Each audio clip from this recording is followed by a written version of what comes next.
Welcome, I'm Fayyaz Qureshi. Our guest on The Living Legends is referred to as the father of respiratory medicine in Kenya.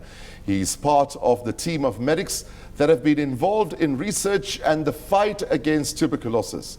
On the 11th of December 2021, he was honored by the Kenya Medical Association with a Lifetime Achievement Award in Healthcare. We hear from Dr. Joseph Amolo Aluoch. Dr. Aluoch, it's 50 years of service to humanity in the field of medicine. A big, sincere gratitude from all us Kenyans to you. Thank you very much, and welcome to The Living Legends. Thank you, Mr. Qureshi, and thank you very much for inviting me to participate in this wonderful program. Just to correct you, I'm now on my 55th year of medical practice. I did 50 years in April 2018. Wow, amazing. What a journey it must be. It's been lovely. We're going to talk about it more. Now let's talk about your early life, education, and of course your university education at Makerere University in the field of medicine. Well, let's start from when I was born. Yes. I was born here in Nairobi. My father was, those days they were called medical assistant, and he was assistant to the governor's surgeon. And the current State House Girls' School was actually the European hospital those days. Okay. So my father was assistant surgeon in that hospital, and that's where he brought me up. So I was basically a town boy. I did my primary school, a bit of it in Nairobi, and otherwise out of Nairobi. After that, the important part is I went to Makerere University to do medicine. Mm-hmm. That was in 1963. Right. We were just about 11 people from Kenya.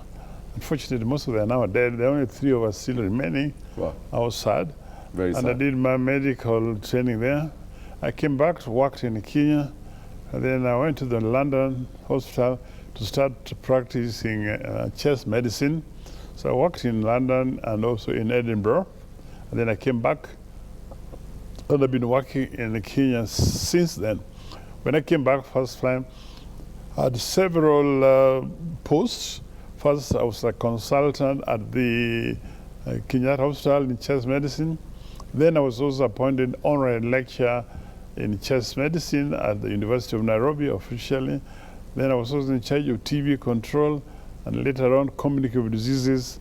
And finally, I became in charge of TB research.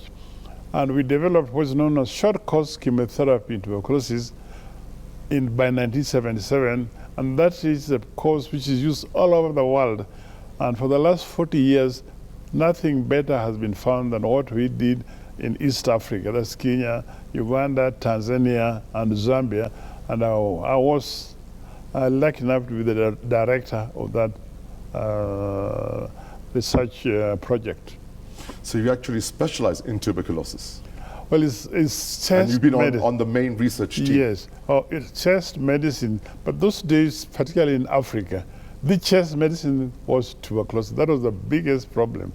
Other infection important was pneumonia, but other issues like asthma were there, but were not given public health prominence. It was tuberculosis because it was killing. It was killing people. Mm-hmm. And it had a special department dealing nothing with TB. It was not just chest medicine, it was an infectious disease. You came back in 1968, right?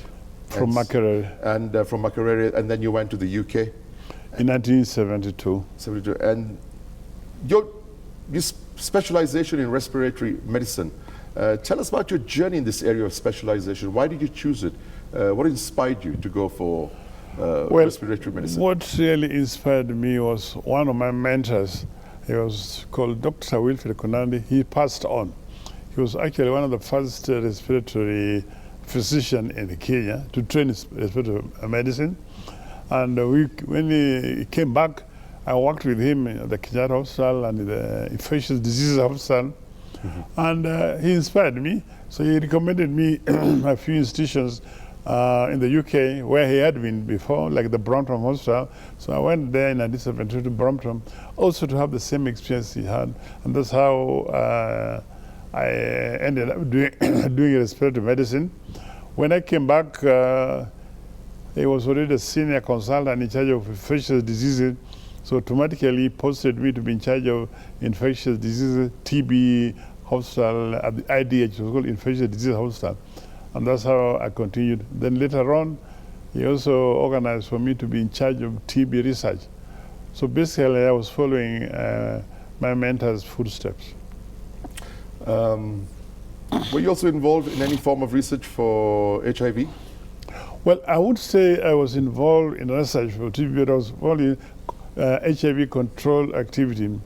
If you go back to history... Because tuberculosis was a big complication of yes, HIV. If you go back to history, it was in May 1984, when I was in charge of infectious disease hospital, that we managed, I was part of the team that saw the first case of HIV in Kenya. I remember it clearly, it was May 1984. It was on a Ugandan journalist. Basically, most cases initially of HIV were found in Ugandans or foreigners, Congolese. Now, in those days, the first cases of TB HIV were admitted in infectious disease hospital where there was TB. For two reasons. First, it was taken as a very highly infectious disease, so isolation. Secondly, 90% of the HIV cases presented with TB. So they ended up. In fact, TB killed most of them, even more than the HIV itself. You're also director of Tuberculosis and Respiratory Disease Research Center, Kenya Medical Research Center, Kemri. Yes. How did your work shape the management of respiratory disease in Kenya at that particular point? A lot, because first of all, I was the first lot that drew up the bill for medical research in Kenya, and I was one of the first fellows to be in the Kemri as director of research. And while I was in the Kemri, we actually organized the best treatment for TB in Africa. I developed the first short course practical short chemotherapy to be used. We used it in nomads in northern Kenya because the Somalis are very difficult to treat because they are nomads, and you can't follow them for 6 months. Yeah. You give him medicine today, tomorrow maybe he's 100 miles away with his Ngamia looking for milk. So I did a lot of that. I started training for clinical officer to be in charge of TB and other respiratory diseases known as COTILEP. I drew the curriculum single-handed myself, and I was training at the MTC a lot. And that shaped a lot of respiratory diseases. And of course, for 11 years, I was virtually the only honorary lecturer in the University of Nairobi Medical School of Respiratory Medicine. And virtually anybody who is a respiratory physician in Kenya should have been one of my students. So that shaped the Now, changing practice of medicine over the years, right? Professional ethics in a changing society? Yeah, there's so much, that itself would take a whole days of talk. But ethics are so different now. First and foremost is patient awareness. The patients have now become very aware because of the internet. So patients come to you. It's what they call Dr. Google. Dr. Google, they already consulted Dr. Guru. Then accountability. You know, when medicine was started, it was a service, okay? And most of the doctors in the early century were working with the hospitals. That's why you see the nurses are called sisters, because they are Catholic sisters who are actually looking... That's where it emanates from. Yeah, who are looking after these sick people who are taken to these homes, care homes, which are run by the churches. And the doctors were there, were not paid, they were just doing a service. Right. So when the Hippocrates drew the ethics, he drew the relations between the doctor and the patient, nothing to do with the employer. Those days there was no employer, so there was no question of strike. So they talk of, doctors should not go on strike because it's unethical. That ethics was not in the Hippocrates of those days because it didn't exist. And now there's question of finance and accountability. those days, nobody questioned a doctor. A patient would come to you, like here, can say, a Maasai comes to you and said, doctor, I'm feeling pain in my head. I want you to inject my head. Even if you inject his head with the water, I say, Asante sana daktari, I'm feeling well already. I'm very happy with you. These days, before you give a patient medicine, he looks and says, I've read in the Google, in the internet, this medicine is not good, has got this side effect. Which one are you giving me? And what are the side effects? Oh my God. Okay. So the pluses and minuses of the internet. So the ethics, and then the law, and the lawyers have also come in and changed the practice of medicine. Because if you look at saying... We'll come to that. Okay. We'll talk about that in a short while. But the ethics have completely changed, completely. So what was unethical, like advertisement, was unethical. Even appearing, when we started, the first time I involved in media, medical, it was in KBC. That was the only one. Now, my name could not be announced. We couldn't introduce the doctor. You said the radio doctor. If many of the radio doctor, this is the radio doctor talking to you. You don't know who he is. If you mentioned my name that time, it was called advertisement. Seriously? Yes, serious. That was not allowed. Oh yes, now it's changed. Even when you're doing an operational procedure, you could not be televised. But now doctors open, whatever they do in the offices, in their private, they bring in television and show off what they're doing. So those are changing ethics. Now nobody will harass you because of doing that. Changing ethics. Now, the impact of technology and internet in the practice of medicine, like you just said, it's got its plus and minuses. Yes. But I'm sure there's lots of positives as well. There are a lot of positives. Okay, put it this way. It says that technology saves life in the short term, but prolongs death in the long term, and makes death very expensive. Technology makes life possible. But the atheist answer, life possible, but life for what purpose? You have a lot of people with vegetables.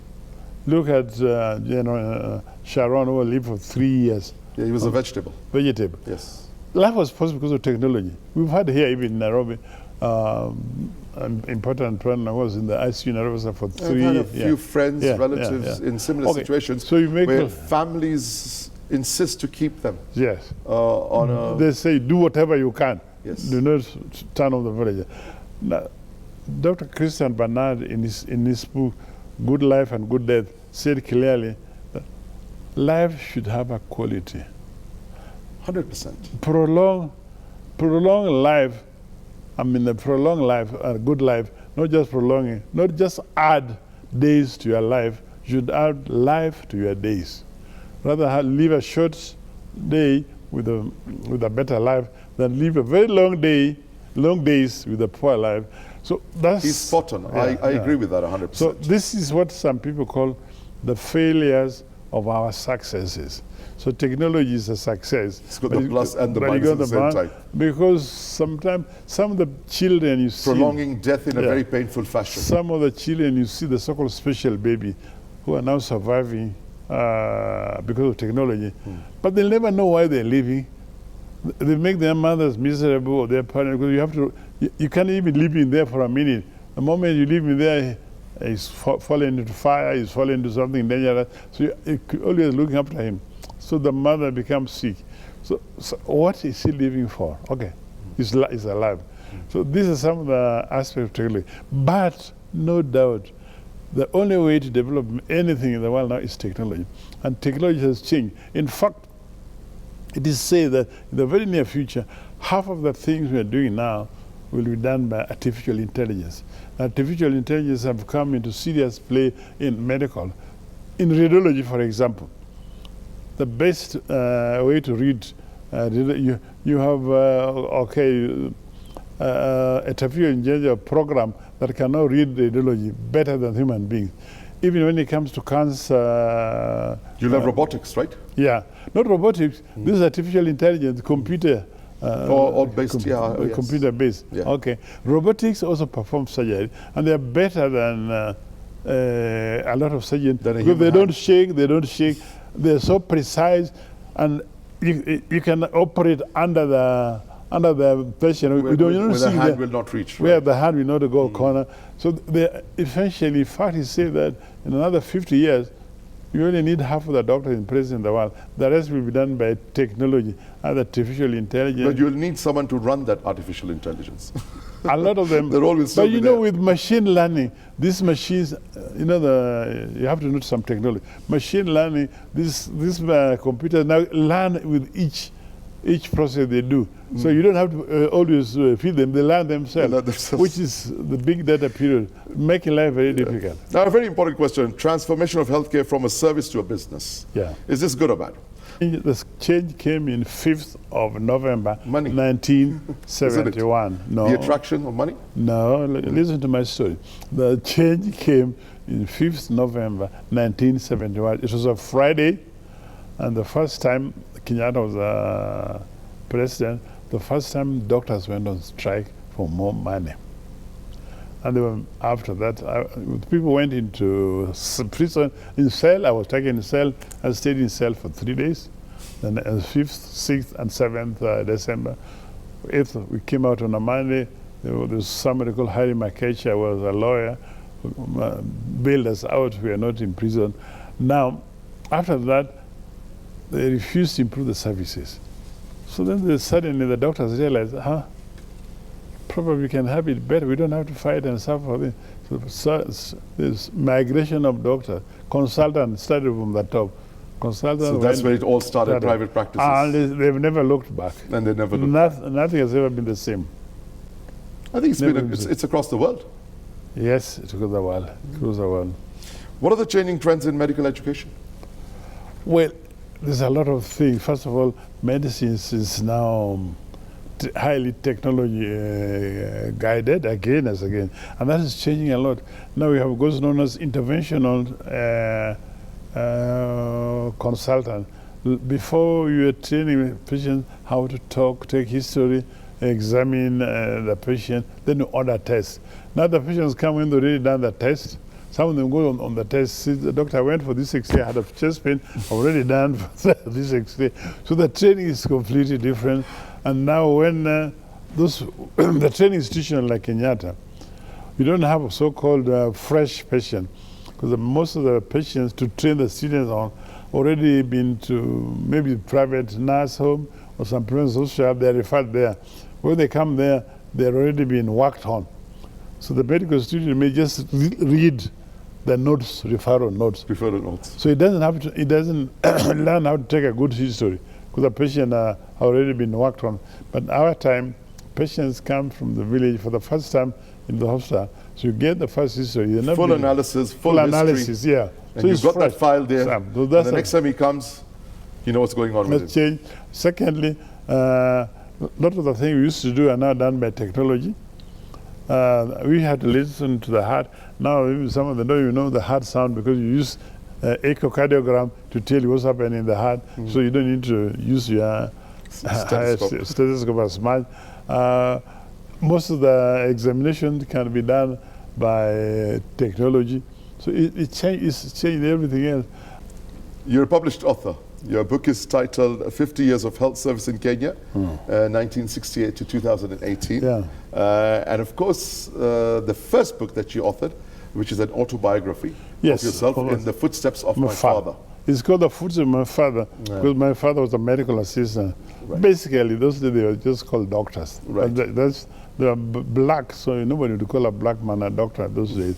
So I wrote this. When I wrote this, I had a lot of interesting incidents, including some of the medical experiences, that a lot of my professional colleagues also requested me to put some of those medical experiences and also collect their views about their experiences. Some of those will be working long enough and put this a year of 50 years of health service in Kenya, 1968 to 2018. It's very interesting. You saw the history of music. I'd love to read this book. Yeah. Now, you've received an EBS from the President and yes, from was featured last year with a KMA Lifetime Achievement Award in healthcare. Yeah.